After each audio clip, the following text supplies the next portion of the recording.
आता बावनकुळे नंतर आणखी कोणाला भाजप त्या कंपनीने कोल्हापूरच्या घाटी रुग्णालयाला औषधी जवळपास 1 वर्ष सप्लाय केली. वाटतं अशा कंपन्या पोचण्याचं कामच मागच्या सरकारने मागच्या आरोग्यमंत्र्यांनी केलेले असं दिसतं. हापकिनकडे औषध खरेदी असताना नंतर दुसरं एक मंडळ स्थापन केलं. या मंडळात स्वतःच्या अखत्यारीतले लोक बसवले आणि नंतर पाहिजे त्या एजन्सीच्या कंपनीच्या मार्फत औषधी खरेदी केली गेली. या औषधी कंपनीवर अधिकाऱ्यांनी सुद्धा ऑब्जेक्शन घेतलं, बंदी आणली या काही औषधीवर. असं असताना ही बंदी, अधिकाऱ्यांनी टाकलेली बंदी या सरकारमधल्या मंत्र्यांनी उठवली. नंतर पुन्हा त्या औषध कंपन्यांनी पुरवठा सुरू केला आणि पुन्हा त्याच औषध कंपन्यांवर आता ऑब्जेक्शन आलेले. म्हणजे याचा अर्थ सरकारमधील मंत्री, तत्कालीन अधिकारी यांची सगळी याच्यामध्ये साठगाठ आहे आणि त्याच्यातून जनतेच्या आरोग्याशी हे सरकार खेळतं हे स्पष्ट होतं. असं आहे की भेट झाल्यानंतर राष्ट्रवादी शरद पवार हे पक्षाचे काही खासदार नॉट रिचेबल असल्याची चर्चा कालपासून सुरू आहे. मला नाही माहिती असं काही. राष्ट्रवादी काँग्रेसच्या पक्षाच्या खासदारला किंवा आमदाराला मी फोन लावण्याचा काही प्रश्न येत नाही. मला माहित नाही ते नॉट रिचेबल आहे का रिचेबल आहे. अधिवेशन चालू आहे त्यामुळे फोन बंद असतात बऱ्याच जणांचे. असं काही नॉट रिचेबल म्हणता येत नाही, कारण पार्लमेंटला जात असताना सगळे लोक फोन बंद ठेवत असतात. भेटीनंतर थेट नॉट रिचेबल होणार याकडे कसं पाहता? मला नाही वाटत. झाला वाढदिवसानंतर थोडी आता एवढं सगळं त्यांच्या पुलाखालून पाणी वाहून गेलेलं आहे, एवढे एकमेकांचे उन्हे दुने काढले ना, आता काय एकमेकांची भेट. आता तोंड देखलं कृत्रिमपणा याच्यात भेटणार होता हे दिसतं बॉडी लँग्वेजवर. त्याच्यातून फार एकत्र होण्याची भूमिका थोडी दिसते. शरद पवार म्हणतायत की दोघे एकत्र येतील, शरद पवार आणि अजित पवार त्यांच्या भेटीनंतर त्यांनी वक्तव्य केलं. त्यांनाच विचारा. शरद पवारांचे 5 खासदार फोडा, प्रफुल्ल पटेलांना केंद्रात मंत्रीपद देऊ अशी भाजपनं दादा गटाला ऑफर दिली असं संजय राऊत यांनी दावा केला. माहिती झालं असेल त्यांना, दिली असू शकते अशी ऑफर. शिंदेच्या मंत्र्यांना 4 निकषावर मंत्रिपद देणार असं म्हटलं. कोणते 4 निकष? ते आता पक्षवाढीसाठी जो प्रयत्न करेल यासोबत असे 4 निकष आहेत.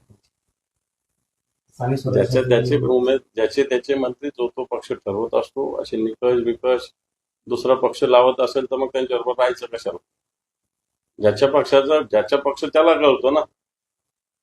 यांच्या पक्ष चांगला वाईट वाढवतो न वाढवतो त्यांच्या पक्ष प्रमुखाला माहिती, त्यांना दुसऱ्यांना कसं माहिती.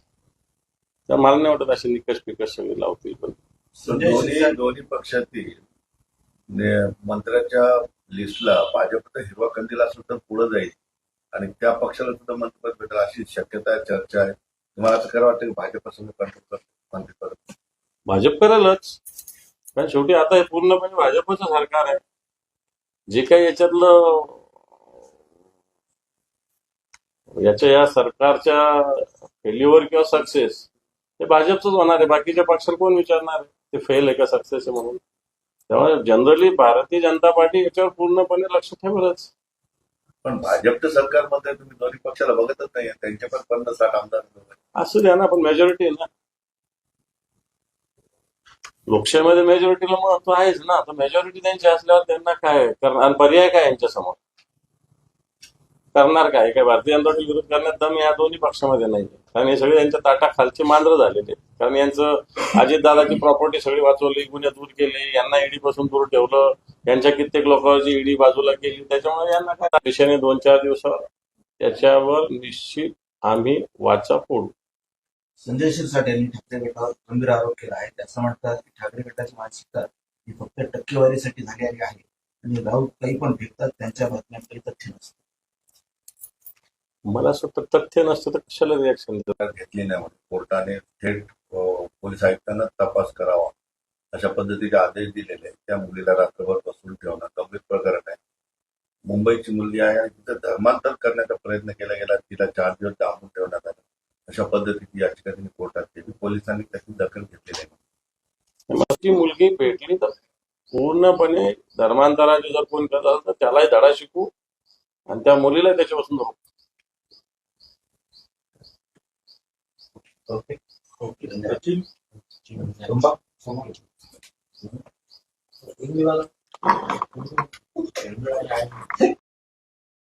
समोर मी भेटलो काल.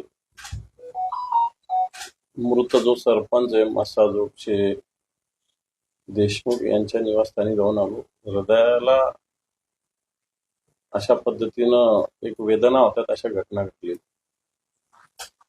आणि या संदर्भात पोलीस पाहिजे तसं तपास करत नाही हे सत्य आहे. आणि हे स्थिती असतानाच पुन्हा एकदा बीडला गोळीबाराची घटना घडली. मी तर वारंवार सांगतो मराठवाड्यातल्या बीडला कोणी बदनाम करू नये, परंतु वारंवार अशा घटना घडत असताना गुन्हेगारीला संरक्षण कोण देतं? पोलीस देतात, राजकीय अधिकारी देतात, सरकार देतात. अशा प्रकारचा प्रश्न जनतेच्या मनात निर्माण झाला. सर्वसामान्य माणूस जगू शकत नाही अशा प्रकारची स्थिती आताच्या घडीला बीडमध्ये झालेली आहे. अतिशय भीतीच्या दबावाच्या स्थितीमध्ये बीडची जनता राहते. परभणीला ज्या घटना घडल्या याच्यात पूर्णपणे कलेक्टरांनी ताबडतोब जर जमावबंदी आदेश लागू केला असता या घटना थांबल्या असत्या. या संदर्भात माननीय मुख्यमंत्री देवेंद्रजींशी मी बोललो काल. व्यापाऱ्यांचं जे नुकसान झालं ते भरून देण्यासंदर्भात सरकार पावलं उचलेल अशा पद्धतीनं त्यांनी मला तरी शब्द दिलेला आहे. परंतु या सगळ्या स्थिती जर बघितलं तर कुठंतरी सातत्यानं अशांतता, समाजात भीतीचं वातावरण निर्माण व्हावं असं कृत्य करणारी एक टोळी कार्यरत आहे का अशा प्रकारचा प्रश्न मनात निश्चित निर्माण होतो. शरद पवार आणि अजित पवार हे काल भेटले, वाढदिवसाच्या शुभेच्छा दिल्या. सुप्रिया आणि अनेकांच्या गळा भेट देखील झाल्या. त्याकडे तुम्ही शिवसेना म्हणून कसं पाहता?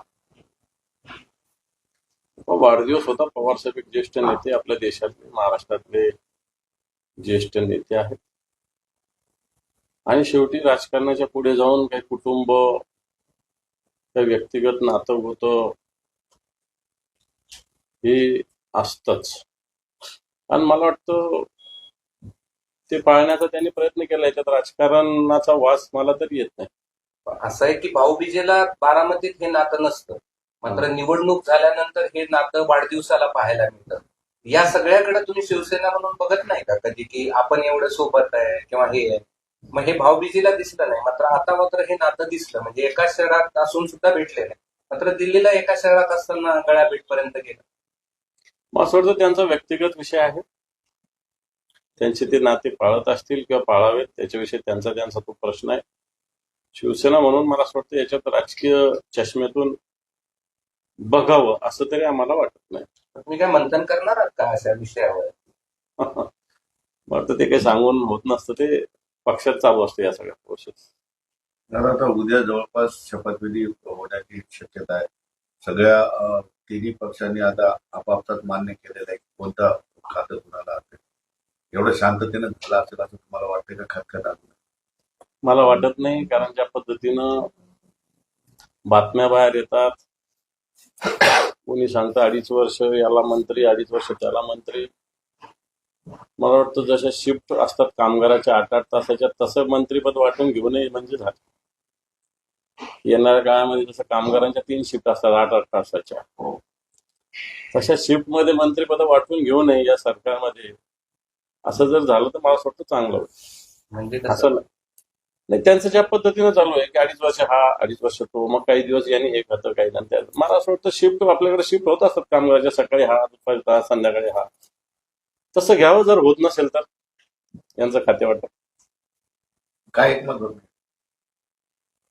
पण मला असं वाटतं आता खातं म्हणजे त्याच्यातून त्यांना महाराष्ट्राचं हित साधायचं की स्वतःचं हित साधण्यासाठी खातं पाहिजे माहिती नाही मला.